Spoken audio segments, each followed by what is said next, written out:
What are some other ways that people can prepare when severe weather looms?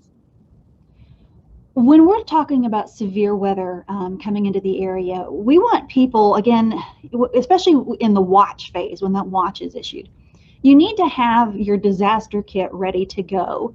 And that would include things like, oh, well, medications, important documents or papers or stuff like that, and have it in one location.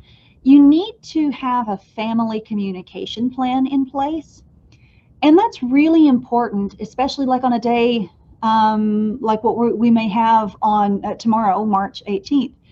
If, say, we've got a really big risk in place and maybe schools transition into e-learning, well, but parents are still working.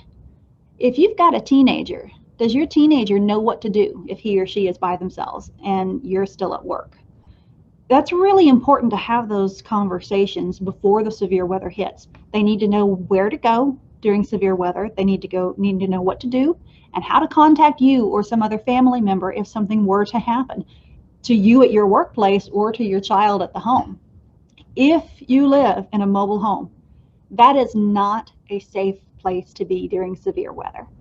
So again, during the watch phase, when the watch is issued, that's when you need to have a plan and be thinking, okay, perhaps it's time now to go over to grandma's house. Maybe grandma has a site-built house, but you need to find an alternate shelter rather than a mobile home.